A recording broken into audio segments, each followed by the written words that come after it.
Hello viewers, আসসালামু আলাইকুম। ঘুরে আসলাম ঢাকার নারায়ণগঞ্জ থেকে। আমরা একটা হাইক্স গাড়ি নিয়ে খুলনার খালিশপুরের পদ্মা অয়েল কোম্পানির সামনে থেকে রওনা দিই। আমরা রূপসা সেতু পার হয়েই গাড়িটি দাঁড় করাই হালকা নাস্তা করার জন্য। রূপসার ওই পারে দাঁড়ানোর পরে ওইখানের পরিবেশ দেখেই তো মাথা নষ্ট, এত সুন্দর পরিবেশ। সকালে আমাদের নাস্তা ছিল একটি ডিম সিদ্ধ, এক পিস কলা, পাউরুটি, চা ইত্যাদি অনেক কিছু। ওইখান থেকে খেয়ে দিয়ে আমরা আবার রওনা দেওয়ার পথে রাস্তার সৌন্দর্য উপভোগ করতে করতে আমরা সামনের দিকে এগোতে থাকি। আর গাড়ির মধ্যে আমরা অনেক মজা ও আনন্দ করতে থাকি। গাড়ির মধ্যে আরও অনেক ধরনের কথা হচ্ছিল, হাসাহাসি হচ্ছিল, অনেক মজাই হচ্ছিল আমাদের। গাড়ির মধ্যে আমার ফুপি ছিল, ছোট চাচা ছিল, জামাই ছিল, ফুফুতো ভাই ছিল, আরও অনেকেই ছিল গাড়ির মধ্যে। সবাই যার যার মতন অনেক কথা বলছিল, আমরা আনন্দ করছিলাম, এটা ওটা খাচ্ছিলাম। খুব ভালোই জার্নি হচ্ছিল এবং পরিবেশ, রাস্তার সাইডের পরিবেশ দেখে আমাদের অনেক ভালো লাগছিল। আর ঢাকা খুলনার পথে সৌন্দর্যের কথা কি বলবো আর, অসম্ভব সুন্দর প্রাকৃতিক রাস্তা ও খুবই ভালো মানের হাইওয়ে এটা, আর খুবই সুন্দর পরিবেশ। তারপরে আমরা ভাটিয়াপাড়া মোড়ে গিয়ে গাড়ি দাঁড় করাই। ওইখানে হালকা কিছু নাস্তার জন্য গাড়ি দাঁড় করানো হয়, কিন্তু আমরা ওখানে ভরপুর খাওয়া দাওয়া করি। এরপরে খাওয়া দাওয়া করে আমরা ভাটিয়াপাড়া মোড়ে এসে দাঁড়াই, একটু ভাটিয়াপাড়া মোড়ের পরিবেশ দেখতে থাকি, কেমন কি পরিবেশ এবং গাড়ি কেমন কি চলাচল করে রাস্তা দিয়ে। আমরা এই দেখছিলাম দাঁড়িয়ে দাঁড়িয়ে, আর সবাই খাওয়া দাওয়া করছিল, আস্তে আস্তে সবাই বের হচ্ছিল। আমিও রাস্তার সামনে এসে একটু ভিডিও করতেছিলাম। ভিডিও করতে ভালোই লাগতেছিল, সবাই খুব চিল মুডে ছিল। এই কারণেই সবাইরই অনেক ভালো লাগতেছিল যে কেউ কোনো সমস্যা নেই, কোনো প্যারা নেই, ঘুরতে আসছি, খুব মজার ভিতরেই সবাই ছিলাম। তাই সবার মতন সবাই ছিল।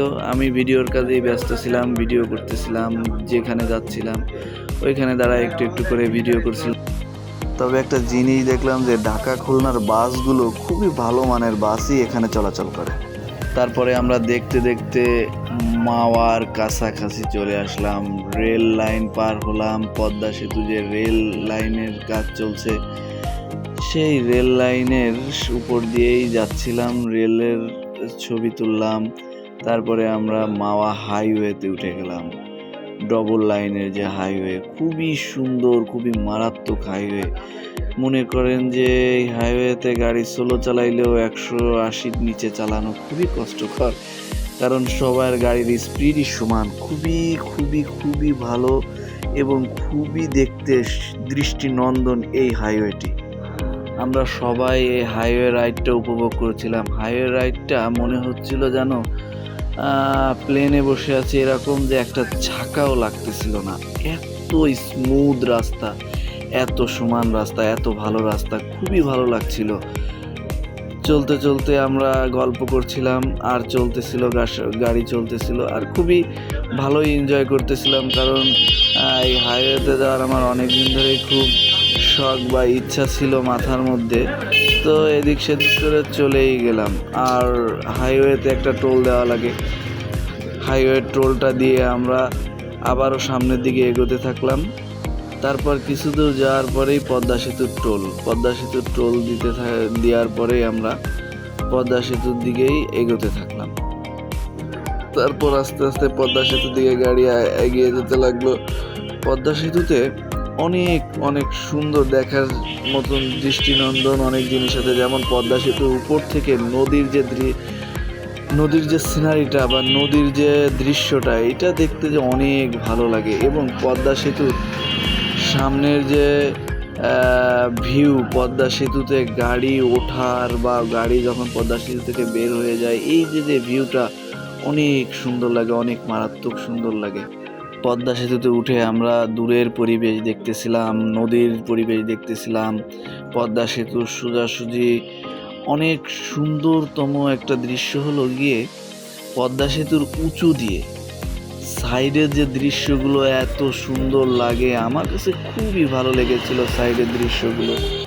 আমরা পদ্মা সেতু দিয়ে বাইরের সাইডের পরিবেশ দেখতে দেখতে সামনের দিকে এগিয়ে যাচ্ছিলাম। সব থেকে বড় কথা, নদীর দিকের দৃশ্যগুলো যে এত ভালো লাগছিল এত সুন্দর মনে হচ্ছিল যেন কেউ রং তুলি দিয়ে ছবি এঁকে রেখে দিয়েছে, আমরা তাই দেখতেছি। ব্রিজের থেকে ব্রিজের সাইডের দৃশ্যটা আরও অনেক সুন্দর লাগে দেখতে। ব্রিজের উঁচু থেকে নিচের যে প্রাকৃতিক দৃশ্যটা দেখা যায়, এটা একদম এক কথায় দেখার মতো দৃশ্য। অনেক সুন্দর ও অনেক ভালো লাগে এই দৃশ্য দেখতে। আমরা ওই দৃশ্যগুলো নিয়ে উপভোগ করছিলাম পুরো ব্রিজে থাকা অবস্থায়, কারণ ব্রিজের সামনের দিকে দেখার থেকে সাইডের প্রাকৃতিক দৃশ্যগুলো অনেক সুন্দর লাগতেছিল। আমাদের গাড়ি ব্রিজের পথ দিয়ে চলতেই ছিল উপর থেকে, কিন্তু মনে হচ্ছিল যে পথ যেন শেষ হচ্ছে না। ব্রিজে যে কত রাস্তা, এখনো শেষ হচ্ছে না এরকম মনে হচ্ছিল। সত্যি কথা বলতে কি, আমাদের জার্নিটা অনেক সুন্দর হচ্ছিল আর খুবই ভালো লাগছিল আমাদের। তারপরে আমাদের গাড়িটা নামাজের জন্য বিরতি দেওয়া হয়। আমরা শুক্রবারের দিন গিয়েছিলাম, তাই শুক্রবারের জুম্মার নামাজ পড়ার জন্য গাড়িটা বিরতি দেওয়া হয় এবং আমরা সেখান থেকে নামাজ আদায় করি এবং আবার রওনা দিই। তারপর আমরা আমাদের গন্তব্যে পৌঁছাই এবং ওইখানে গিয়ে একটু বসে রিল্যাক্স করি এবং রেস্ট নেই। আমাদের মাইন্ড মন সবারই খুবই ফ্রেশ ছিল, কারণ আমাদের জার্নিটা অনেক ভালো হয়েছিল। হয়তো বা একটু কষ্ট হয়েছিল, কিন্তু যে জার্নিটা অনেক সুন্দর ও মনোমুগ্ধকর ছিল।